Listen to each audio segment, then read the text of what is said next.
안녕하세요. 오늘 협동조합의 정체성 점검하기 교육의 기회를 통해서라는 주제로 여러분과 같이 학교 협동조합에 대해서 생각을 나누고 싶습니다. 저는 국가평생교육진흥원 원장 강대중입니다. 오늘 제가 말씀드릴 주제는 사회적 경제 활성화를 위한 학교 내 협동조합, 또 한국의 학교 협동조합의 현황, 그리고 교육을 통해서 협동조합의 정체성을 어떻게 확보할지에 대한 방안, 이렇게 세 가지 주제로 나누어 말씀드리겠습니다. 먼저 사회적 경제 활성화를 위한 학교 내 협동조합에 대해서 우리나라 국가정책을 중심으로 또 실제로 교육정책을 통해서 어떻게 학교 협동조합을 지원하고 있는지에 대해서 말씀드리겠습니다. 여러분, 협동조합은 협동하는 사람들이 모인 곳입니다. 협동하는 사람들의 모임이기 때문에 사람들 간의 모임을 어떻게 구성할 것인가, 또 사람들이 모여서 어떤 가치를 추구할 것인가와 관련하여 여러 가지 협동조합의 역사 속에서 정리된 것들이 있습니다. 그것을 흔히 협동조합의 7가지 원칙이라고 하는데요. 첫 번째가 자발적이고 개방적인 조합원 제도. 그러니까 누구든 여기 협동조합에 참여하는 사람들은 반드시 자발적으로 참여해야 하고, 또 어떤 특정한 사람들에게만 열려 있고 누군가를 배제하는 것이 아니라 개방적으로 조합원 제도를 유지한다. 이게 첫 번째 원칙이고요. 두 번째 원칙은 조합원에 의한 민주적인 관리입니다. 누군가가 다른 사람들을 지도하고 관리하는 게 아니라 조합원들 스스로가 소위 주인이 되어 가지고 협동조합을 관리한다는 게 두 번째 원칙입니다. 세 번째는 조합원의 경제적인 참여입니다.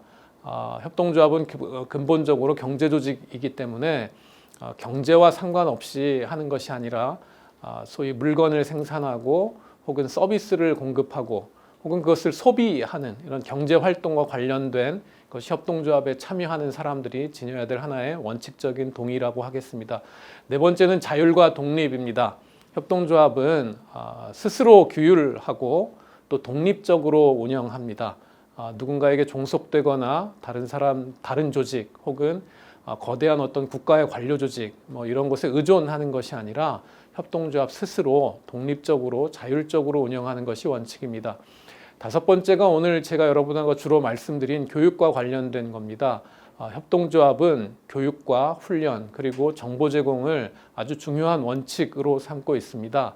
이 원칙은 사실은 우리나라 교육기본법에서 밝히고 있는 것과도 연결이 됩니다. 우리 교육본법 2조에 우리 교육이 지향해야 할 이념을 밝히고 있습니다.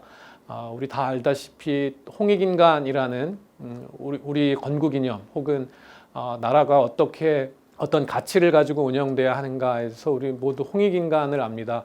널리 인간을 이롭게 한다라는 뜻이죠. 이 이념으로 우리 국민들이 인격을 둬야 하고 또 스스로가 생활 능력과 민주 시민으로 살아가는 데 필요한 어떤 자질을 갖추게 하는 것이 우리 교육의 이념입니다.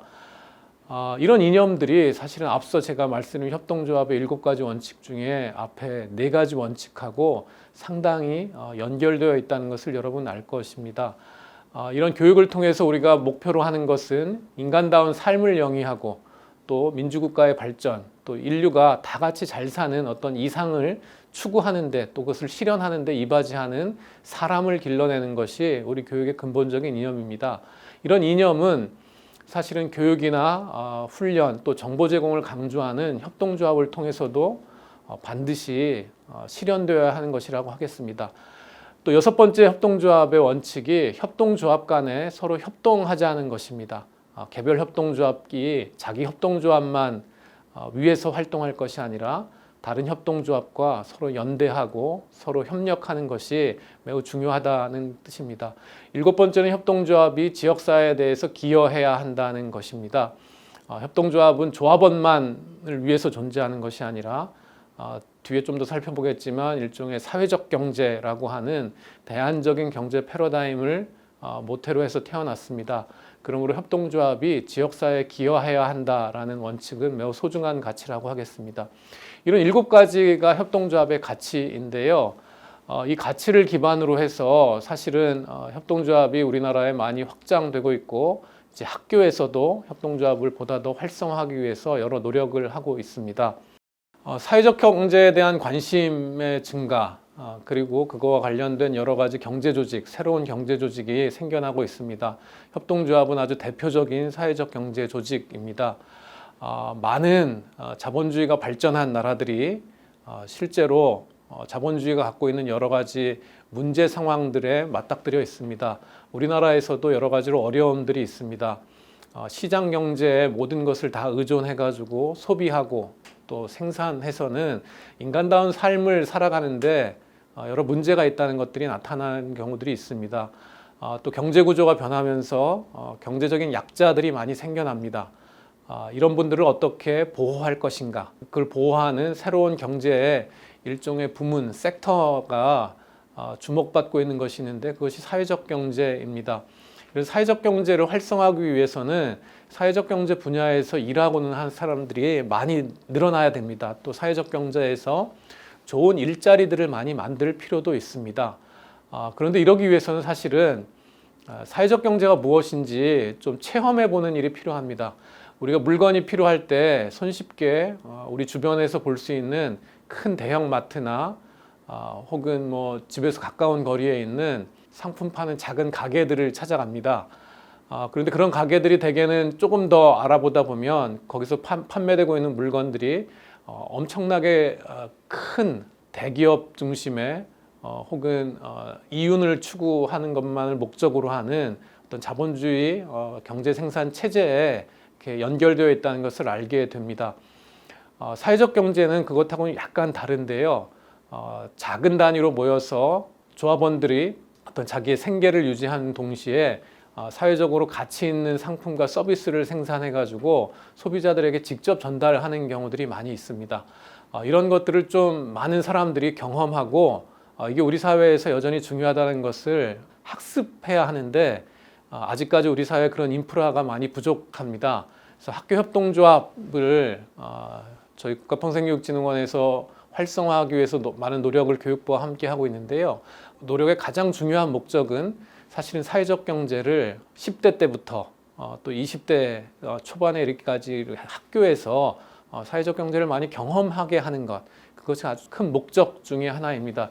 이런 경험 과정을 통해서 사회적 경제에서 좀 일하고자 하는 사람들이 많이 나타나고 또 사회적 경제를 활성화할 수 있는 좋은 인재들이 양성될 수 있다고 생각합니다.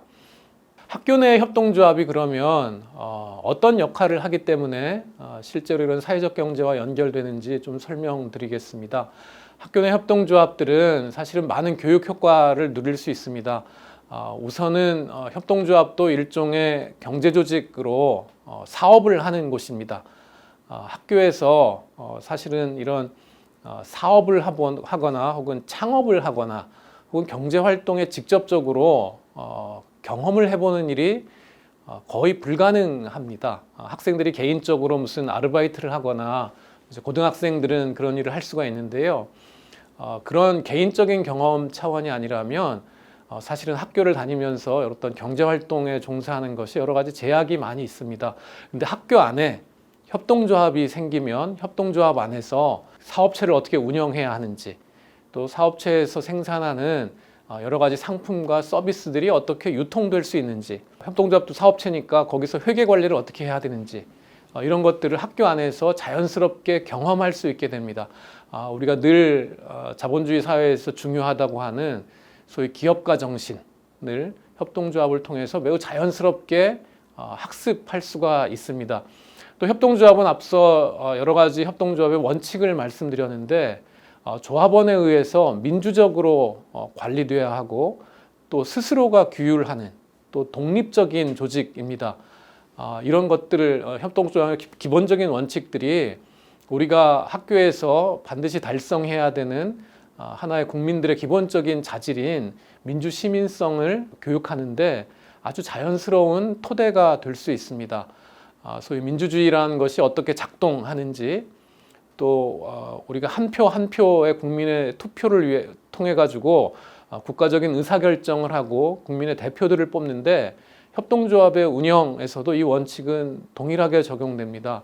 여러분 민간에 있는 많은 주식회사들은 한 사람이 주식을 많이 가지고 있으면 그 회사의 의결권을 행사하는데 주식 많은 사람들이 더 많은 견해를 반영할 수 있습니다. 근데 협동조합은 출자금이 아무리 많아도 사실은 의사결정할 때는 조합원 한 명으로 의사결정에 참여할 수 있습니다. 그러니까 민주주의가 가지고 있는 1인 1표제, 이것이 협동조합에서는 오래전부터 실천되어 왔기 때문에 학교 협동조합을 통해서 이런 민주주의의 가치, 또 조합원 상호 간의 존중, 서로 협동하는 것이 무엇인가, 더불어 함께 살아가는 것이 무엇인가, 이런 민주 시민 교육을 협동조합을 통해서 자연스럽게 학습할 수 있습니다. 또 학교 협동조합에 조합원으로 참여하는 사람들 간에 이 협동조합을 우리가 어떻게 잘 만들어 갈 것인가, 협동조합을 통해서 우리가 목표로 하는, 협동조합이 표방한 목표를 어떻게 달성할 것인가, 이런 논의들을 통해서 사실은 교육자치, 학교자치, 우리가 학교 교육을 통해서 달성해야 될 아주 중요한 목표인데요. 이런 걸 자연스럽게 경험할 수 있고, 또 협동조합을 이렇게 함께 운영하다 보면 여러 갈등들이 불가피하게 생깁니다. 이런 문제들을 우리가 더불어 함께 해결하는 과정에서 스스로 자치하는, 스스로 다스리는 이런 경험들을 할 수가 있습니다. 또 협동조합은 학교 안에 고립되어 있지 않고 지역사회와 함께 대화하고 지역사회와 함께 교류할 수밖에 없습니다. 그래서 학교 안에 있는 구성원뿐만 아니라 학교 주변, 우리 학교를 감싸고 있는 마을과 함께 서로 소통할 수 있는 좋은 통로도 됩니다. 이 학교 협동조합을 통해서 사실은 우리 교육이 목표로 하고 있는 다양한 가치들, 중요한 가치들을 매우 자연스럽게 체험하면서 학습할 수 있습니다. 학교 협동조합을 통해서 사실은 말씀드린 대로 좀 정리를 해보자면 협동조합이 추구하는 여러 가지 실천들을 실제로 체험할 수 있습니다. 의사결정 과정을 통해서 협동조합의 조합원 총회, 또 조합원 안에 있는 여러 가지 위원회들, 또 학교 안에서는 이제 동아리 활동들을 통해 가지고 사실은 협동조합이 학교가 추구하는 여러 교육 목표들을 달성하는 데 도움이 될 수 있고요. 또 학교 협동조합을 통해서 서두에 말씀드렸던 사회적 경제가 얼마나 소중한 것인지, 얼마나 우리 사회에 필요한 것인지를 자연스럽게 알 수 있게 됩니다. 또 학교 협동조합 통해서 우리 교육이 경쟁 위주라는 안팎의 비판이 많이 큰데, 협동조합은 사실은 협동을 근본 가치로 하고 협동을 통해서 공동체의 가치를 깨달을 수 있는 이런 장이 된다고 할 수 있겠습니다.